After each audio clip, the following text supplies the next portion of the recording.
하나님의 말씀은 함께 보겠습니다. 열왕기하 5장 1절에서 19절 말씀입니다. 열왕기하 5장 1절에서 19절 말씀 함께 교독하겠습니다. 아람 왕의 군대 장관 나아만은 그의 주인 앞에서 크고 존귀한 자니 이는 여호와께서 전에 그에게 아람을 구원하게 하셨음이라. 그는 큰 용사이나 나병 환자더라.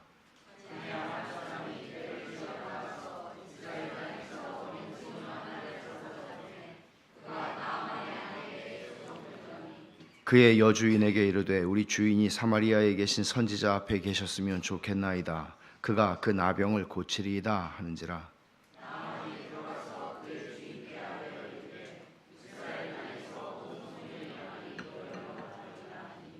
아람 왕이 이르되 갈지어다. 이제 내가 이스라엘 왕에게 글을 보내리라 하더라. 나아만이 곧 떠날새 은 10달란트와 금 6,000개와 의복 10벌을 가지고 가서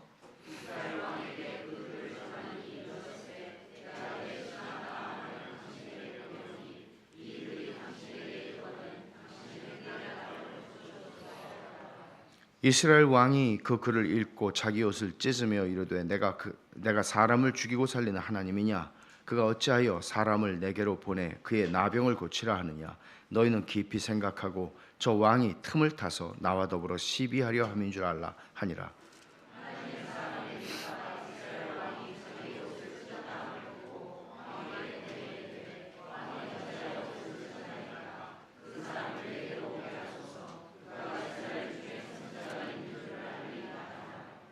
나아만이 이에 말들과 병거들을 거느리고 이르러 엘리사의 집문에 서니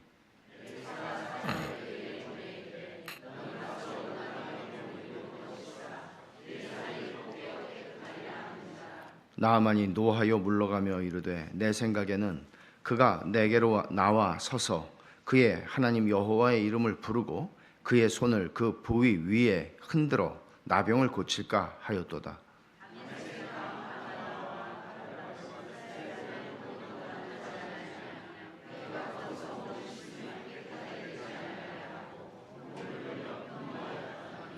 그의 종들이 나와서 말하여 이르되 내 아버지여 선지자가 당신에게 큰 일을 행하라 말하였다면 행하지 아니하였으리이까? 하물며 당신에게 이르기를 씻어 깨끗하게 하라 함이리이까 하니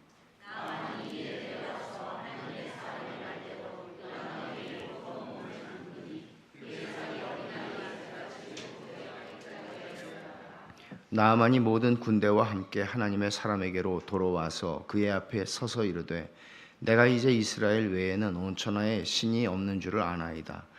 청하건대 당신의 종에게서 예물을 받으소서 하니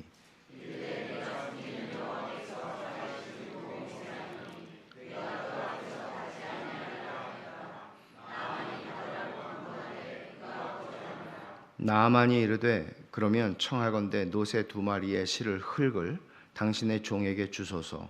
이제부터는 종이 번제물과 다른 희생제사를 여호와 외 다른 신에게는 드리지 아니하고 다만 여호와께 드리겠나이다.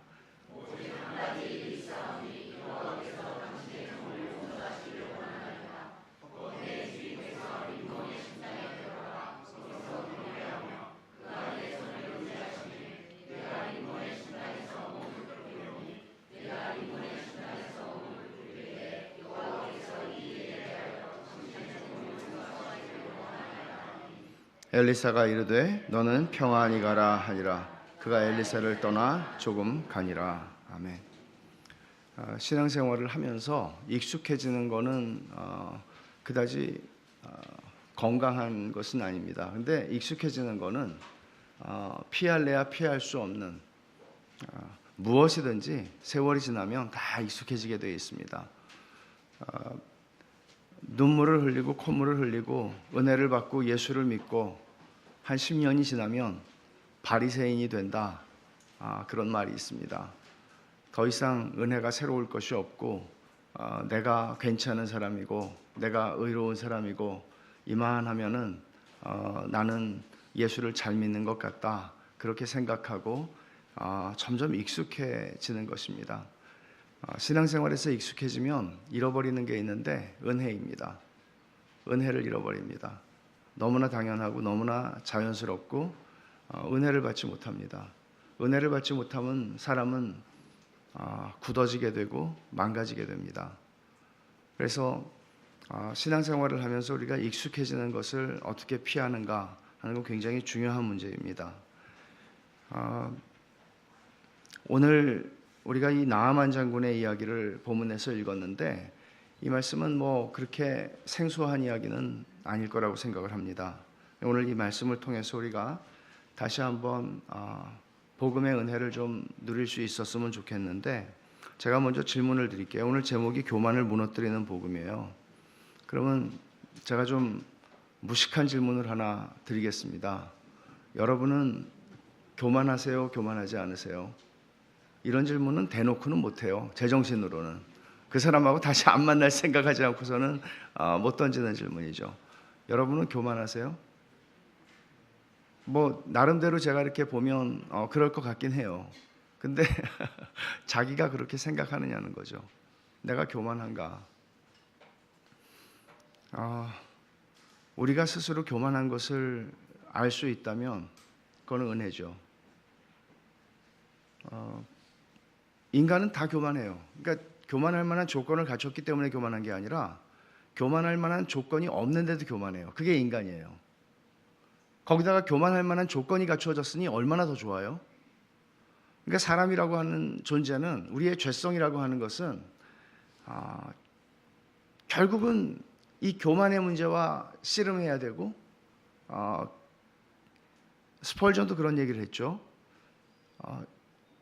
죽음의 그 순간까지 교만이 고개를 쳐들 거라고, 경건한 사람들에게서.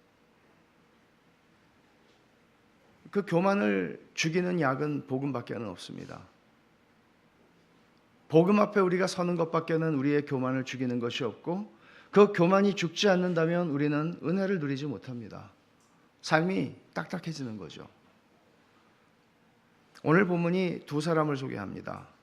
사실은 두 사람을 소개한다 그러면 좀 의아하게 여깁니다. 왜냐하면 거의 한 사람이라고 여길 만큼 또 한 사람은 사실은 이 스토리에 열쇠를 가지고 있는 사람이었고 열쇠를 제공한 사람이었음에도 불구하고 이 사람은 너무나 미미해서, 이 대단한 분에 비하면 너무나 미미해서, 그리고 나아만이라고 하는 이름까지 밝혀진 장군과 비교하면 그녀의 이름은 이름조차 기록되어 있지 않은, 그래서 보통은 우리는 이 여인을 그저 지나갑니다.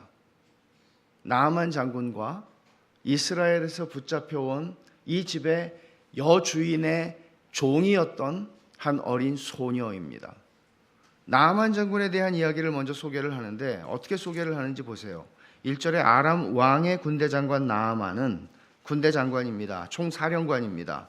그의 주인 앞에서, 이 중요해요. 하나님 앞에서는 아닙니다. 하나님 앞에서는 아니에요. 그의 주인 앞에서, 왕이죠. 아람의 왕이죠. 아람의 왕 앞에서 크고 존귀한 자였습니다. 야, 나 너 없으면 통치 못한다. 너는 내 오른팔이야 라고 말할 만큼 인정을 받는 사람이었습니다. 존귀한 사람이었습니다. 넘버 2였습니다. 이는 여호와께서 전에 그에게 아람을 구원하게 하셨습니다 하고 그는 큰 용사다, 그렇게 또 얘기를 합니다. 한마디로 말하면 이 사람은 모든 걸 다 가진 사람이죠. 왕좌 빼놓고는 모든 걸 다 가진 사람입니다. 지위, 평판, 소유, 성공, 이 모든 것들을 다 가졌습니다. 그런데 이 사람이 가진 치명적인 약점이 있었죠. 그것은 맨 마지막 1절에 있는 큰 용사이나 나병 환자더라. 병이 있었습니다. 치명적인 약점이었습니다. 이런 게 일반적으로 있죠, 사람한테. 야, 난 이거만 아니면은 내가 두 날개를 쫙 펴고 비상을 할 텐데, 내 인생에 이거만 아니면 내가 정말 날아다닐 텐데, 그렇게 말할 수 있는 어떤 것들이 우리에게는 일반적으로 다 있습니다. 은혜죠. 현대학자들은 여기서 얘기하는 나병 환자다 하는 것을 현대의 한센병이 아니라 이것은 어떤 건선이나 옴과 같은 피부병이었을 것이라고 이해하는 사람들도 있습니다. 그러나 그게 중요한 것은 아닙니다. 나아만은 이 병이 낫기를 간절히 원했고 치료하지를 못했습니다. 그에게는 정말 치명적인 약점이었고, 어린 소녀 하나가, 이스라엘에서 붙잡혀온 어린 소녀 하나가 얘기하는 것에 자기가 그 말을 듣고 행동에 옮겨야 할 만큼 그에게는 이게 간절한 바람이었습니다. 이 사람은 우리가 알다시피 하나님을 알지 못하는 이방인입니다. 그럼에도 불구하고 성경이 쓰고 있는 것은 1절 하반절에 이는 여호와께서 전에 그에게 아람을 구원하게 하셨음이라고 말합니다. 이 말이 왜 중요하죠? 이 사람은 이방인이었음에도 불구하고 하나님의 주권과 섭리를 떠나서 존재하지 않는다는 얘기예요. 하나님이 이 사람에게 승리를 주셨고, 말하자면 이 사람이 지금 누리고 있는 지위나 평판이나 성공이나 성취나 이 모든 것들은 다 하나님이 허락하신 것들이라는 얘기예요. 우리 그런 생각하잖아요. 예수 믿기 전에, 하나님 알기 전에 내가 살았던 내 인생은 내가 마음대로 한 인생이라고 생각해요. 근데 돌아보면, 주를 만나고 나서 돌아보면 내 인생의 모든 것들이 나는 하나님을 인정하지 않았지만 하나님 없이 이루어진 건 하나도 없어요. 하나님의 허락하심이나 하나님의 주권과 섭리를 벗어나서 내가 스스로 만들어낸 인생은 아니라는 얘기예요. 그런 건 없어요. 여러분이 언제 하나님을 만났든지 상관없이 하나님을 만나기 전에도 하나님의 주권을 벗어날 수 있는 인생은 없어요. 물론 나아만이 여기에 있는 것처럼 생각한 건 아닙니다. 이건 성경의 기록이죠. 나아만이 하나님의 은혜로 내가 여기까지 왔다, 그렇게 생각하지는 않습니다. 그러나 분명히 그 이방인의 인생도 하나님의 주권을 벗어나서 존재하지 않는다, 성경이 그렇게 쓰고 있습니다. 여러분들은 이거를 좀 경험하셨습니까? 여러분들의 인생을 살면서 정말 내가 주님을 만나기 전에도 하나님이 내 인생 가운데 개입하셨고, 내 인생 가운데 한순간도 하나님의 허락과 주권과 하나님의 섭리가 아니고서는 일어날 수 있는 게 없었구나 하는 걸 여러분들도 아셨습니까? 알고 계십니까? 이거를 알고 모르는 것은 굉장히 큰 차이를 가져옵니다. 물론 나아만이 누리는 그 지위 또는 평판 또는 그의 성공, 이런 것들은 전부 하나님의 주권 가운데 주어진 것들이라고 말하지만, 그러면 나병은 어떠냐? 나병도 물론 마찬가지입니다. 하나님께서는 함께 주셨습니다. 오늘 여러분들 맥체인 성경 읽기표를 따라서 읽으면 고린도후서 12장을 읽죠. 오늘 아침에 제가 올린 말씀 보셨습니까? 하나님께서 주시는 것은 대개 우리에게 계시와 가시를 함께 주신다. 은혜와 또는 우리에게는 우리 인생의 발목을 잡는 것 같은 어떤 것들을 함께 주신다는 거죠. 그게 은혜라는 거죠. 은혜라는 패키지 안에는 계시와 가시가 같이 있다는 것입니다. 하나님께서 부족할 것이 없는, 요것만 아니면 내 인생은 정말 기가 막힌 인생이라고 볼 수밖에 없는 이 나아만에게 치명적인 약점을 주신 것은 은혜였습니다. 이게 아니었으면 이 사람이 선지자 엘리사에게 갈 일도 없었으니까요. 여러분이 하나님을 만난 스토리들은 어떻습니까? 저같이 밋밋하게 믿는 집안에서 태어나서 교회를 떠나본 적이 없고 그냥 그렇게 하다가 주님을 만난 사람 말고, 여러분들이 회심하도록 하나님께서 여러분들에게 은혜를 베푸시고, 여러분들에게 그 전에 여러분들에게 어떤 일로 인해서 하나님께 나아가지 않을 수 없게 만드시고, 그런 것들은 무엇입니까? 다 있습니다. 물론 모태신앙을 가진 사람들에게도 그런 일들은 있습니다. 두 번째로 소개되는 인물이 있습니다. 이 사람하고 너무나 비교가 돼서 그냥 지나칠 뻔한 그런 사람입니다. 2절에 전에 아람 사람이 떼를 지어 나가서 이스라엘 땅에서 어린 소녀 하나를 사로잡음에 그가 나아만의 아내에게 수종들더니 뭐 어린 소녀 하나만 사로잡았겠습니까? 때로 나가서 전쟁 원정을 간 겁니다. 북왕국 이스라엘하고 아람하고는 붙어있는 나라니까 전쟁이 많았겠죠, 이때에는. 그리고는 붙잡혀온 한 소녀의 이야기를 하고 있어요. 몇 살인지는 알 수가 없습니다. 그래도 그녀는 운이 좋아서일까요? 나아만 장군의 그래도 허접한 집이 아니라 나아만 장군의 안주인의 종으로 들어왔습니다. 이 소녀는 이름조차 밝혀지고 있지 않지만 자기의 여주인을 섬기다 보니 나아만 장군에게 있는 치명적인 약점을 알게 되었고, 그리고 이 정말 보잘것없는 이 소녀에게는 한 가지 분명한 게 있었어요. 이분이 엘리사 선지자에게 가면 이거는 아무것도 아니다. 다시 말하면 하나님께서 이런 병 따위는 하나님에게는 아무것도 아니다. 그리고 하나님께서 선지자 엘리사를 통해서 그런 일들을 행하시는 것을 나는 안다 하는 것이죠.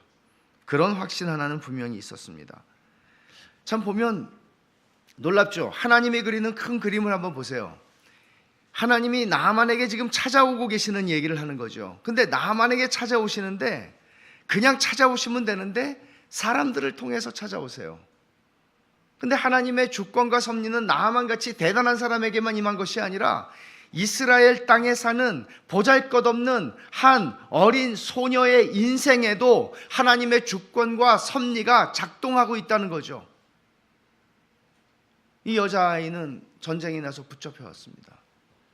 때로는 한 사람을 구원하시기 위해서 하나님께서 어떤 사람들의 인생을 어떻게 인도하셔서 고난의 자리로 데리고 가실 때가 있습니다. 그럼 여러분, 나는 그거는 사양하겠습니다. 남의 인생을 인도하는데 내가 쓰임 받는 건 좋지만, 주님, 저는 종이 되는 건 사양하겠습니다. 기왕이면 나아만 쪽으로, 하나님의 큰 그림 속에서 나아만처럼 좀 기왕이면 좀 누리고 좀 사는 그쪽으로. 병이 있어도요, 그러면 조금 더 생각해 보는 거죠. 공평하신 하나님이라고 얘기할 때 공평하신 하나님을 얘기할 수 있는 사람은 하나님의 은혜를 받은 사람입니다. 하나님의 은혜는 공평하지 않거든요. 사실 역설이죠. 하나님의 은혜는 공평하지 않아 보여요. 언제나 하나님은 아무것도 일한 적이 없는 사람에게, 말하자면 예수님이 십자가에서 죽으실 때 예수님 옆에 달려있는 강도가 이 보통 못된 놈이었겠습니까? 죄를 짓고 십자가를 졌으니, 사형 선고를 받았으니. 그런데 마지막에 이 사람이 자기의 죄를 뉘우치고 예수님을 영접했다는 것 때문에 주님은 과거를 묻지 않고 너 오늘 나와 함께 낙원에 있을 거야. 세례문답도 하지 않고 요리문답도 하지 않고 너 오늘 나와 함께 조금 있다가 나와 함께 낙원에 있을 거야. 이 사람의 구원을 선언하세요. 세상에 이런 불공평한 은혜가 어디 있어요? 은혜는 불공평한 거예요. 근데 은혜를 받은 사람은 더 이상 비교하지 않아요. 은혜를 받은 사람은 하나님이 내게 주신 게 족하다. 고린도후서 12장처럼 족하다. 하나님의 은혜가 나에게 충분하고도 넘친다. 그렇게 말하는 거예요. 그렇게 고백하는 거예요. 우리는 그래서 이 어린 소녀의 이야기에 끼어들어서 왈가왈부할 자격이 없어요, 사실. 하나님이 왜 나만을 구원하려고 이 불쌍한 어린 소녀를 여기다가 데리고 가서 종이 되게 하시고, 이렇게 흥분할 필요가 없어요. 하나님은 은혜 베푸실 자들에게 은혜 베푸시기를 기뻐하시고, 또 이 어린 소녀의 복음을 통하여 나아만을 하나님께로 데리고 가셨죠. 물론 저는 나아만이, 성경이 쓰고 있진 않아요. 나아만이 집에 가가지고 이 어린 소녀를 그전보다 더 혹독하게 다루었을 거라고 생각하진 않아요. 어쩌면 그 집의 딸이 되었을지도 모르겠어요. 왜냐하면 이 어린 소녀는 하나님을 믿는 소녀였고 나아만이 이제는 하나님을 믿는, 하나님을 예배하는 사람이 되었기 때문이죠. 그것은 보지 않아도 얼마든지 상상할 수 있는 이야기입니다.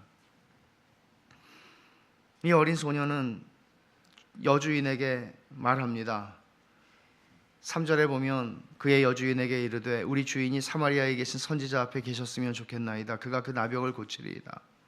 엘리사 얘기한 것이죠. 얼마든지 무시할 수 있어요. 이런 아이가 하는 얘기는 아유 저 또 무슨 거짓말 해가지고 무슨 또 뭐 하려고 그러나 보다. 얼마든지 무시할 수 있어요. 그런데 이 여주인은 무시하지 않았고 또 나아만에게 그 얘기를 하게 됩니다. 그래서 결국은 나아만은 이 어린아이의 이야기 하나만 믿고 자기의 왕에게 나가서 왕의 편지를 가지고 당당하게 이스라엘의 왕에게 갑니다. 선지자를 찾아내서 나를 고쳐라 하는 거죠.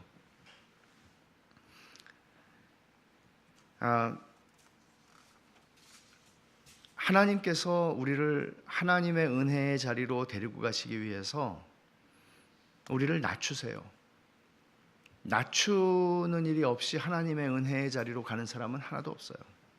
근데 그 첫 번째 사인이 뭔가 하면 바로 이 어린 소녀예요. 가짜 뉴스일지도 모르는데 얼마든지 생각할 수 있잖아요. 그런데 이 어린 소녀의 이야기를 듣고 실행에 옮깁니다. 근데 역시 나아만이 접근하는 방식은 당당해요. 그가 어떤 사람인지를 보여주는 것이죠. 이 태도는. 나아만은 왕에게 나아가서 왕의 편지를 가지고 이스라엘 왕에게 갑니다. 말과 마병을 데리고 갑니다. 전쟁하러 가는 것도 아닌데 말과 마병을 데리고 갑니다. 아마 장군이니까 군복을 입고 갔을 겁니다. 그리고 은 10달란트, 금 6,000개, 의복 10벌을 가지고 갔는데 아마 이거는 내가 고침을 받으면 대가로 주려고 생각을 했던 것 같습니다. 나중에 엘리사에게 받으라고 하는 것을 봐서는 말이죠. 이런 태도를 보면 이 사람은 물론 많이 가진 사람이었기 때문에 자기가 원하는 것을 얻어냈을 때 그것에 대한 대가를 충분히 치를 수 있고 언제나 나는 당당할 수 있다고 생각하는 사람이었던 것은 분명합니다. 당당함의 근거죠. 나아만을 통해서 아람 왕의 편지를 받은 이스라엘 왕은 아람이 강대국이니까 아람 왕이 이게 트집을 잡아가지고 또 우리한테서 뭘 하려고 그러는구나. 그러고는 지금 옷을 찢습니다. 보면 너무 이 어린 소녀하고 이스라엘에서 붙잡혀온 어린 소녀하고 이 왕하고는 너무 비교가 되잖아요. 이 어린 소녀는 자신의 삶에서 자기의 신앙을 이런 방식으로 고백한 겁니다. 왕에게, 아니 장군에게 가시면 고침받을 수 있어요. 근데 왕은 도리어 내가 하나님이야? 내가 사람을 죽이고 살리고 낫게 하고 고치고 내가 하나님이야? 그러면서 그는 옷을 찢습니다. 어린 소녀가 보여주는 믿음을 이 왕에게서는, 하나님의 백성의 왕에게서는 찾아볼 수가 없는 거죠. 그리고 그 사이에는 자기의 가진 성공과 성취와 명예와 지위와 이런 것들을 가지고 너무나 당당한, 사실은 고침을 받으러 왔으면 이 사람은 갑이 되면 안 되잖아요. 자기 입장이. 근데 이 사람은 갑밖에는 해본 적이 없는 사람이에요. 언제나 갑이에요.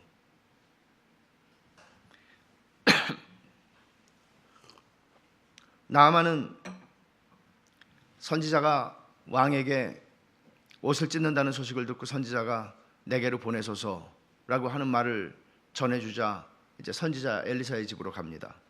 근데 가는 것도 여기 보면은 굉장히 특이해요. 9절에 보면 나아만이 이에 말들과 병거들을 거느리고 이르러, 그러니까 이 사람은 이게 이제 삶의 기본적인 태도인 거죠. 이렇게 거느리고 말과 마병을 거느리고 가요. 아니 고침을 받는데 무슨 이게 필요해요.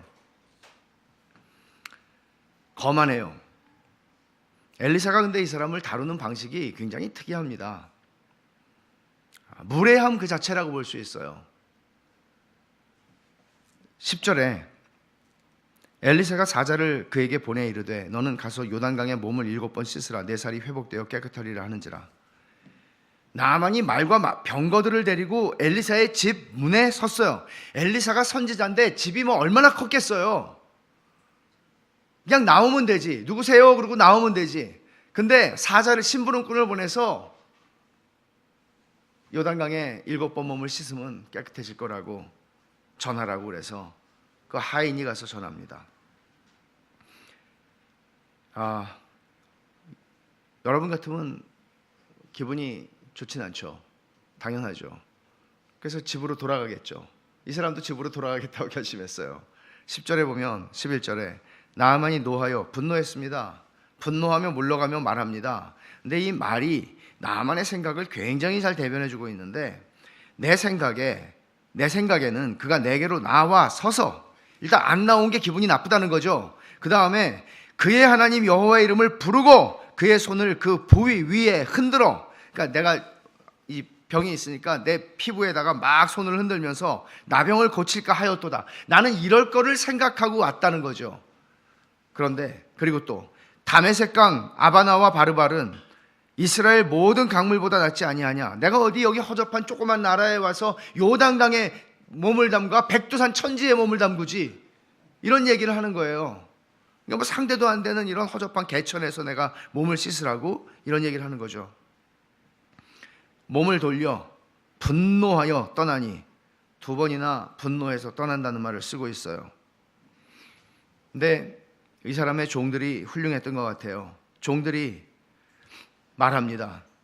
13절에 내 아버지여, 선지자가 당신에게 큰 일을 행하라 말하였다면 행하지 아니하였으리이까. 하물며 당신에게 이르기를 씻어 깨끗하게 하라 함이리이까 하니.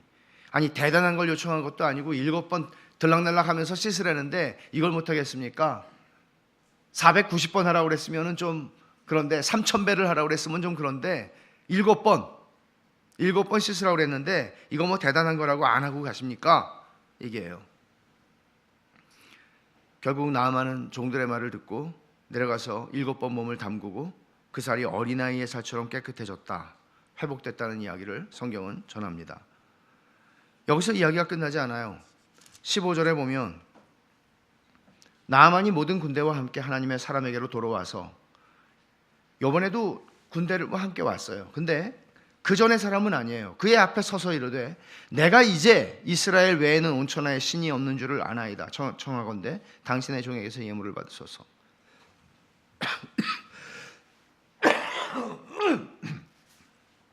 당신의 종에게서 예물을 받으소서. 예물을 받지 않았어요. 왜냐하면 그가 받은 구원이, 그가 받은 것이 돈으로 살 수 있는 것이 아니기 때문이죠. 그리고 이 사람은 하나님의 존재를 확인했어요. 그래서 이 사람은 단순히 병을 고침을 받은 게 아니고 16절에 보면 내가 섬기는 여호와께서 살아계심을 두고 맹세하노니 내가 그 앞에 받지 아니하리라. 이제 엘리사가 대답을 하죠. 17절에 나아만이 말합니다. 청하건대 노새 2마리의 실을 흙을 충분히 나에게 주소서. 이제부터 종이 번제물과 다른 희생제사를 여호와 외에 다른 신에게는 드리지 아니하고 다만 여호와께 드리겠나이다. 이제 하나님을 예배하는 사람이 되겠다는 거죠. 하나님밖에는 신이 없으니까. 근데 나중에 얘기하죠. 자기 왕이 림몬의 산당에 들어가서 제사를 하는데 자기의 도움을 받아서 들어간다는 거예요. 그때에도 자기는 몸을 굽히기는 하겠지만은 그게 제사하는 게 아닙니다 라고 그는 분명하게 얘기를 합니다. 그리고는 엘리사가 샬롬, 평안히 가라 하는 말을 듣습니다. 우리가 오늘 살펴보는 얘기는 여기까지만입니다. 지금까지 본문의 얘기를 쭉 살펴봤는데 한 가지 질문을 드리면, 엘리사가 왜 집까지 찾아온 나아만 장군에게 예의를 갖추지 않고 물에 의대했을까요? 분명히 의도적인 것입니다. 그리고 우리가 엘리사 핑계를 들어서 우리의 무례함을 정당화할 수 있지는 않겠죠. 일반적으로 친절해야 되죠. 근데 엘리사는 굉장히 무례하게 이 장군을 다룹니다. 왜 엘리사가 이 사람에게 이렇게 무례했느냐 하는 질문은 사실 복음의 굉장히 중요한 본질을 다루는 내용입니다. 복음은 인간의 교만을 무너뜨립니다. 이런 자세로는, 이런 태도로는 복음의 은혜 속에 들어올 수 없기 때문에 엘리사는 이 사람을 이런 방식으로 다룬 것입니다. 한 국가의 군대 장관이었고 크고 존귀한 사람이었습니다. 그 왕 앞에서는. 그러나 그 사람은 한 가지 알아야 하는 것은 내가 마병과 병거를 가지고 내가 엘리사의 집에 혹은 이스라엘에 찾아왔다 할지라도 그는 하나님의 은혜 앞에 나올 때, 그 복음의 은혜 앞에 나올 때는 그는 한 사람의 죄인일 뿐이란 말이에요. 그는 이거를 봤어야 했어요. 전형적으로 이 사람은 하나님 없이 살아가는 죄인의 모습을 드러내는 거죠. 그 죄인의 모습은 뭐예요? 당당한 것이에요. 당당한 것이에요. 나 괜찮은 사람이라는 거죠. 아까도 말씀을 드렸지만 우리의 인생에서 나 괜찮은 사람이다 하는 게 이걸 수식해 주는 것들을 우리는 필요로 해요. 그리고 그 목적을 위해서 우리가 쌓아온 삶이 아닐지라도 내 살다 보면 내 삶 속에 나를 수식해 주는 이런저런 것들이 생기게 마련이에요. 그리고 그것들이 나도 모르게 나를 교만한 자리로 데리고 갈 수 있고, 하나님 앞에서 내가 누구인지, 그리고 하나님 앞에서 나와 저 어린 소녀가 조금도 차이가 없는 존귀한 하나님의 형상이라는 것을 놓치게 만든다고요. 요한복음 3장에 누가 나와요? 니고데모가 나오죠. 대단한 사람이에요. 구약학자예요. 관원이에요. 이스라엘 사람들 중에 지도자예요. 점잖은 사람이었어요. 교양 있는 사람이었어요. 바리새인이었어요. 그런데 4장으로 가면 누가 나오죠? 요한복음 4장에 사마리아 여자가 나와요. 그녀의 이름도 성경은 기록하지 않아요.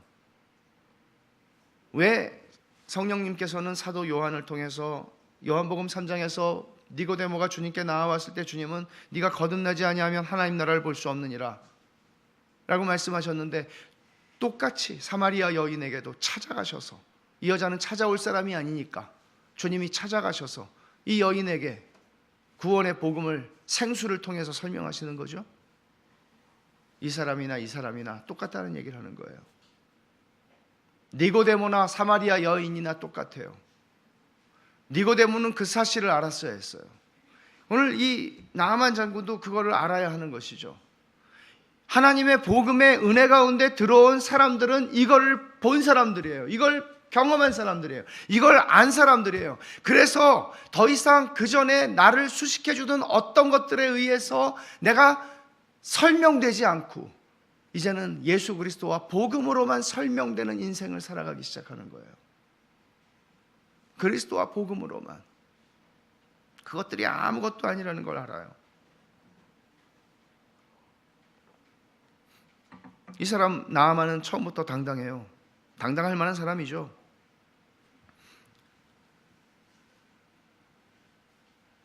단지 어린 소녀의 이야기를 무시하지 않고, 절박하니까 자기가 그 질병 때문에, 그래서 그 질병이 은혜라는 거죠. 그리고 이스라엘의 선지자를 찾아왔어요. 은혜예요. 이것까지도 다 은혜예요. 근데 나아만은 딱 거기까지만이었습니다. 말과 병거를 가지고 선지자의 집에 찾아가서, 그리고 자기가 대가를 충분히 나를 고쳐주는 것보다 넘치도록 내가 대가를 지불할 수 있다고 생각을 했던 사람이죠. 그래서 은 10달란트와 금 6,000개와 의복 10피를 가지고 갔습니다. 10벌을 가지고 갔습니다. 하나님 앞에 나갈 때 우리는 이렇게 나갈 수 없습니다. 이건 하나님께 나아가는 자세는 아닙니다. 죄인의 전형을 그대로 보여줍니다.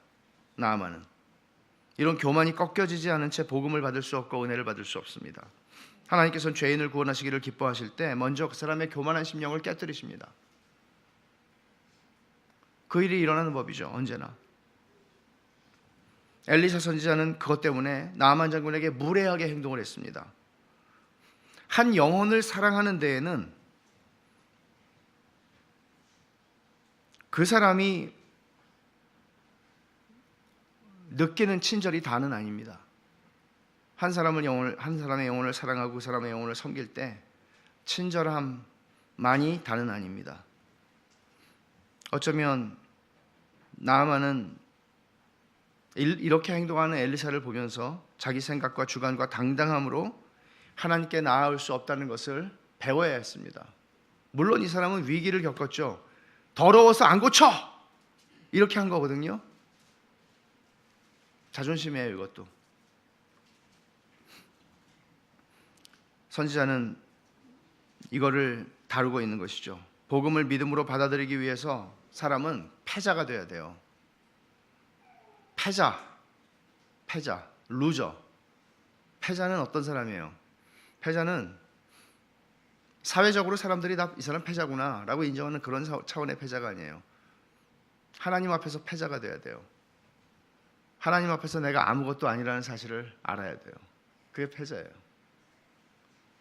우리가 사회적으로 얼마나 많은 것들을 성취해왔고 우리가 우리의 사회 속에서 차지하고 있는 위치가 어떤 것이든 상관없이 하나님 앞에서 내가 아무것도 아니라는 존재를 인정하는 사람이 진짜 패자이고, 복음은 이런 사람들에게 유효해요.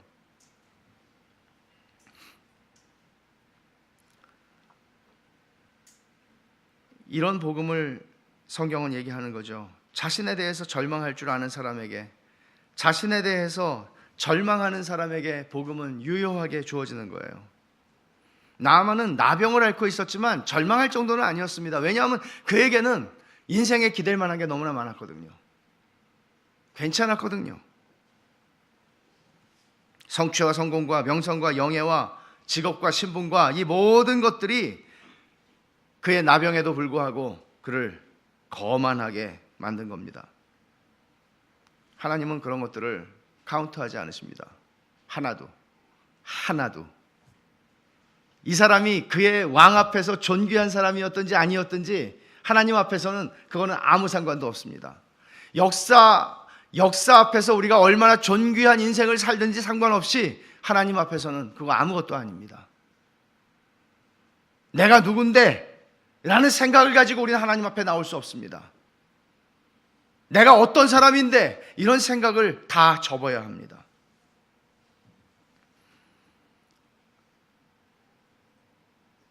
엘리사가 사자를 시켜서 집 앞에 온 나만 장군에게 요단강에 가서 7번 몸을 씻으면 깨끗해질 거라고 했을 때 분노했죠. 분노하면서 한 말이 이거예요. 11절에 내 생각에는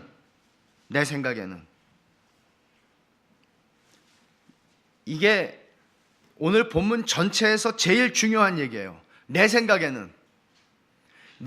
이건 무슨 얘기인가 하면 내 생각이 하나님의 생각보다 옳고 내가 하나님을 판단할 수 있을 만한 사려 깊음이 나에게는 있고 내가 하나님이 하시는 일을 괜찮다, 괜찮지 않다 판단할 수 있는 능력이 나에게 있다는 얘기예요. 내가 하나님을 판단할 수 있어요. 내가 하나님의 말씀을 판단할 수 있어요. 내가 판단해요. 내 생각에는. 나만 정도 되면 자기를 믿죠. 여러분, 나만 정도 되면 자기를 믿습니다. 제가 들은 소리인데요.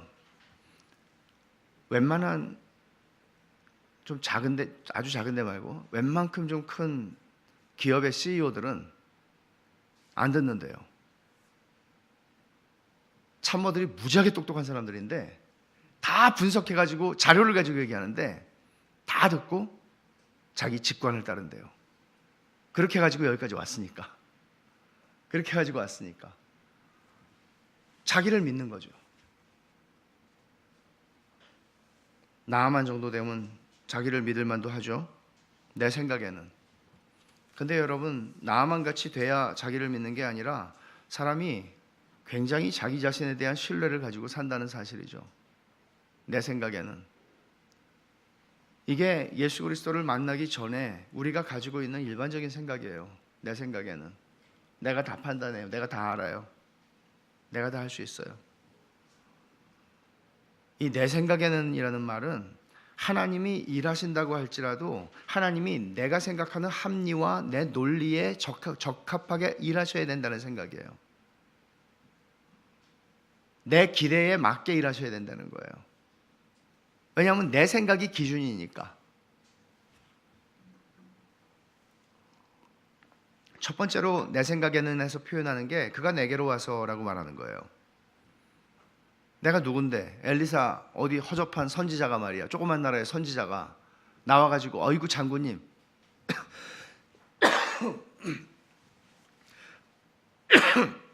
장군님을 고쳐드리게 되어서 무한한 영광입니다. 가문의 영광입니다. 이렇게 얘기를 해야 되는데 어디서 나와보지도 않고 심부름꾼을 시켜서 나한테 이야기를 하느냐, 이런 얘기죠. 근데 하나님의 은혜를 받으려면 하나님이 먼저 우리를 낮추시는 은혜를 주신다는 것을 생각해 보세요. 그러니까 여러분의 인생에서, 물론 여러분들이 내가 교만하다고 생각하고 살지 않으실 거예요. 근데 그러다가 뭔가 내 교만에 흠집이 가는 문제가 생겼단 말이에요. 그러면 하나님께서 나한테 진짜 은혜를 주시려고 그러나, 이렇게 생각하셔도 돼요. 하나님이 은혜를 주시기 위해서는 먼저 깨뜨리세요. 나만하고 정반대의 태도를 보여주는 사람 여러분 기억나세요? 성경에 복음서에 나오는 수로보니게 여인이에요. 사실 이게 비슷한 지방이에요. 이 두로 지방에 주님이 가셨을 때, 해변에 두로 지방에 가셨을 때 수로보니게는 시리아 페니키아거든요. 그 가나안 여자라고 할 수 있는데, 아람은 사실은 페니키아 이쪽에 있고 아람이 이쪽에 있는데, 사실은 뭐 먼 이방인들이 아니에요. 둘 다 이방인이죠. 근데 이 수로보니게 여인은 마가복음 7장을 한번 여러분 가보세요.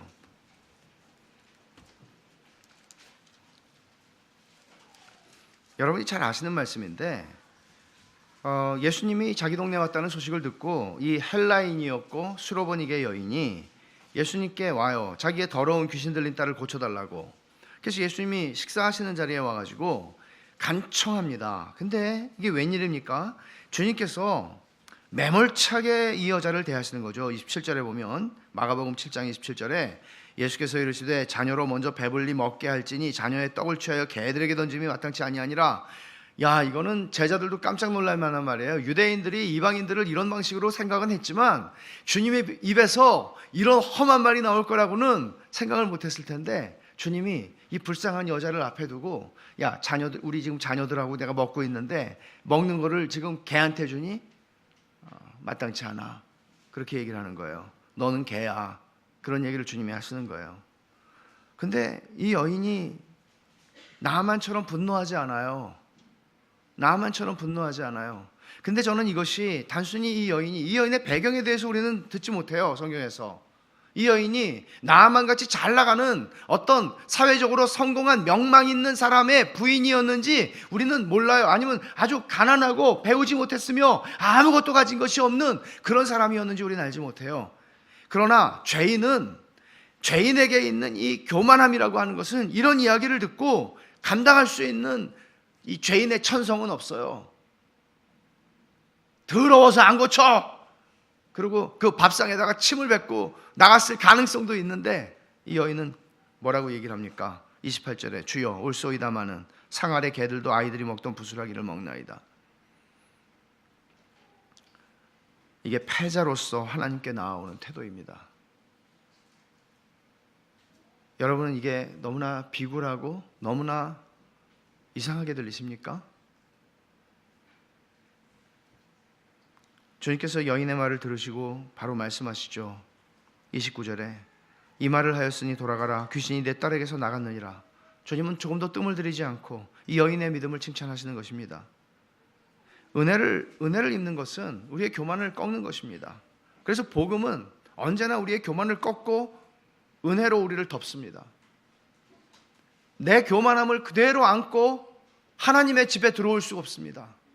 내 교만을 그대로 안고 천국으로 들어갈 수 있는 사람은 아무도 없습니다. 선지자는 나아만에게 얼굴도 비치지 않았고 사자를 시켜서 말만을 전해 주었습니다. 나아만은 두 번째로 내 생각에는 하고 하는 얘기가 있어요. 그건 뭔가 하면, 내 생각에는 하나님의 이름을 막 부르면서 내 그 부위에다가 손을 막 흔들면서 이게 이제 이렇게 고쳐줄 거라고 생각했다는 거예요. 이게 얼마나 웃기는 얘기예요. 이거는 이교도 주술사들이 무슨 병을 고칠 때 하는 그런 행태들을 얘기하는 거거든요. 내 생각에는 이런 방식으로 할 줄 알았는데, 아니 선지자 얼굴도 못 봤는데, 아니 만져보고 좀 진찰이라도 해야 될 거 아니에요. 보지도 않았는데 가서 그냥 씻으라고? 너무나 황당한 것이죠.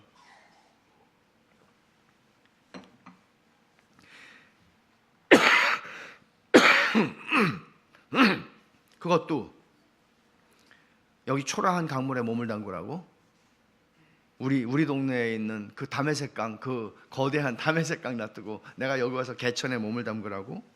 이런 식의 생각이죠. 여러분, 나만 장군의 판단이 여기에 그대로 표출되는데 겉으로 볼 때는 우린 다 그럴싸한 것들을 원해요. 그렇지만 성경이 우리에게 제시하고 있는 복음의 방편은 십자가예요. 바울 사도는 이렇게 얘기를 했죠. 고린도전서에서 표적을 구하는 유대인들에게 십자가는 거리끼는 것이었다고. 그리고 또 지혜를 구하는 헬라인들에게는 십자가는 어리석은 것이었다고.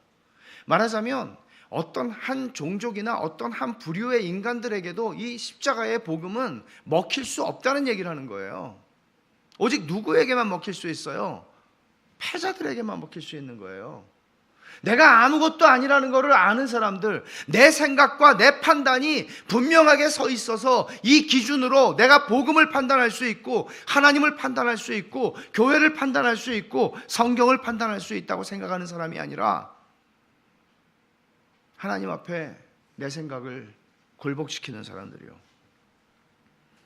죄인이 자기 생각을 고집하는 한 은혜를 받는 자리로 나가지 못합니다. 그리고 내가 내 생각에는 이라는 거 굉장히 우리가 많이 말을 하든 말을 하지 않든 우리한테 굉장히 익숙한 거거든요. 내 생각에는. 예? 그러잖아요. 얘기할 토론 같은 거 할 때도 내가 볼 때는, 내가 생각할 때는, 내 생각에는 이거는 우리의 일상이에요. 근데 하나님 앞에서, 하나님의 말씀 앞에서, 복음 앞에서, 십자가 앞에서 내 생각에는 이라는 거는 어리석은 짓이라고요. 내 생각을 하나님의 말씀 앞에서 고집하는 것은 은혜 받지 못한 증거라고요. 아무것도 한 것이 없는 불경건한 자를 의롭다고 하시는 하나님을 어떻게 공평하다고 말할 수 있어요? 우리 생각에는 좀 뭔가 선을 쌓고 훌륭하게 행동하고 좀 오래도록 봐왔고 그 사람이 변함없이 그 길을 걸어가는 걸 보고 하나님께서 그래 너는 의로워 라고 얘기를 하면 우리 생각에는 맞아요. 근데 복음은 그렇지가 않다고요. 복음은 나는 그렇게 열심히 주를 섬기고, 나중된 자 먼저된 자의 얘기가 바로 그런 거예요. 하루 종일 나는 그렇게 열심히 했는데 나한테도 한 데나리온을 주고 마지막에 와가지고 1시간이란 저 인간한테 저거 일 한 것도 아니지, 나하고 비교하면 내가 12시간 일했는데 저 인간한테 똑같이 한 데나리온 주는 게 화가 나는 거예요. 이게 뭐예요? 내 생각에는요. 이게 내 생각에는 이라는 거는 하나님의 은혜를 부정하는 거예요. 그런 마음으로는 우리는 주를 따라갈 수가 없어요. 내 생각에는. 주님이 죽으셔야 할 만큼 우리가 십자가에 못 박혀 죽어서 하나님의 진노 아래 처해지고 율법의 저주와 형벌 가운데 있어야 하는 존재였다는 사실을 보지 못하게 하는 게 내 생각에는. 그래서 베드로 사도는 하나님은 교만한 자를 대적하시고 겸손한 자에게 은혜를 베푸신다 그랬어요. 교만한 자를 대적하신대요. 교만한 자에게 은혜를 주시지 않는 게 아니고요, 교만한 자를 대적하신대요. 근데 오늘 나하만은 교만한 사람 아닙니까? 근데 이 사람은 어떻게 은혜를 받았어요? 하나님이 은혜를 주시려고 하니까 은혜를 주시기 위해서 이 사람을 낮추시는, 오래전부터 나병 환자가 되었어요. 한 여자아이가 그 집의 종이 되었어요. 그리고 여기까지 왔어요. 그래서 성질대로 한번 하려고 하다가 또 종들이 얘기하는 걸 듣고 그래 그럼 그렇지 그러고 들어갔어요. 내 생각에는, 내 생각을 고집했더라면 이 사람은 집으로 갔었어야 됐어요. 내 생각을 고집했더라면 복음의 은혜 아래 들어올 수 있는 사람은 단 한 사람도 없어요. 그래서 선지자 이사야는 이는 내 생각이 너희의 생각과 다르며 내 길은 너희의 길과 다름이니라. 여호와의 말씀이니라. 이는 하늘이 땅보다 높음같이 내 길은 너희의 길보다 높으며 내 생각은 너희 생각보다 높음이니라. 여러분, 예수를 믿으면서도 내 생각을 고집할 수 있어요. 순간순간 믿으면서도 내 생각에는 하나님이 이쯤 되면 이렇게 하셔야 되는 거 아니야? 내 생각에는 하나님이 있어요. 우리에게는. 그게 굴복되지 않으면 은혜의 자리로 못 가요. 사도 바울은 고린도전서 1장에서 복음이 어떻게 우리의 생각을 무너뜨리는지를 이렇게 설명하죠. 형제들아, 너희를 부르심을 보라. 육체를 따라 지혜로운 자가 많지 않으며 능한 자가 많지 않으며 문벌 좋은 자가 많지 않도다. 그러나 하나님께서 세상에 미련한 것들을 택하사 지혜 있는 자들을 부끄럽게 하려 하시고, 세상에 약한 것들을 택하사 강한 것들을 부끄럽게 하려 하시며, 하나님께서 세상에 천한 것들과 멸시받는 것들과 없는 것들을 택하사 있는 것들을 폐하려 하시나니, 이는 아무 육체도 하나님 앞에서 자랑하지 못하게 하려 하십니다. 이게 하나님의 방법이라고요. 우리 생각에는 사회적으로 그리고 세상적으로 볼 때도 뭔가 괜찮아 보이는 그런 것들이 있으면 너무나 좋겠어요. 우리는 그런 것들에 너무나 관심이 많아요. 그런 것들에 좌우되기도 해요. 그런데 하나님께서는 그걸 완전히 깨트리시겠다는 거죠. 십자가의 복음으로. 어떻게? 미련한 것들을 택해서 지혜 있는 자들을 부끄럽게 하시고, 약한 것들을 택해서 강한 것들을 부끄럽게 하시고, 세상에 천한 것, 멸시받는 것, 없는 것들을 택하여 있는 것들을 폐하려 하신다. 이 하나님의 방법이에요. 나아만이 말한 것처럼 내 생각에는 이 생각으로는 하나님 앞에 나아가지 못해요. 은혜를 받지 못해요. 이런 거죠. 하나님, 말씀해 주십시오. 무엇이든지 말씀해 주십시오. 말씀대로 내가 순종하기를 원합니다. 내가 평생에 종일토록 언제나 항상 주를 순종하겠습니다. 이런 마음이요. 하나님 말씀하시면 내 생각에는 이렇게 말하지 않는 거예요. 이런 방식으로 죄인들에게 찾아오는 복음은 자랑할 수 없게 만들죠. 영혼의 구원은 돈으로 살 수 없을 만큼 가치가 있는 것이기 때문에 이 사람이 가지고 온 은이나 금이나 이런 것들로 살 수 없는 거란 말이에요. 복음 앞에서 당당할 수 있는 사람은 없어요. 복음 앞에서는 은혜를 받는 거예요. 복음 앞에서는 그냥 우리가 누리는 거예요. 하나님이 주시는 것들을. 은혜는 자신이 미련하고 약하고 천하다는 사실을 아는 사람들, 패자예요. 이게 이 사람들에게 오는 거예요. 이것도 성령님의 은혜죠. 우리가 구원받기 위해서 할 수 있는 거 아무것도 없어요. 은혜를 받기 위해서 할 수 있는 거 아무것도 없어요. 고린도전서 1장 30절에 이렇게 말합니다. 너희는 하나님으로부터 나서 그리스도 예수 안에 있고, 예수는 하나님으로부터 나와서 우리에게 지혜와 의로움과 거룩함과 구원함이 되셨다. 주님이 우리의 모든 것이 되셨어요. 주님이 우리의 지혜가 되셨어요. 하나님, 나는 아는 게 없습니다. 근데 주님이 나의 지혜가 되셨어요. 그리고 나는 의로움이 없고 죄인입니다. 주님이 나에게 의로움이 되셨어요. 하나님, 나는 죄투성이입니다. 거룩함이 없습니다. 주님이 나의 거룩함이 되셨어요. 그리고 주님, 나는 영원히 죽을 수밖에 없는 하나님의 진노의 자식입니다. 우리 주 예수께서 우리의 구원함이 되셨어요. 우리 안에 있는 자존심과 자부심, 신분이나 명예, 세상에 사는 동안에 우리가 이룬 업적이나 성공들이 있다고 할지라도 이것들에 매여서 사는 것은 은혜를 받는 것이 아니에요.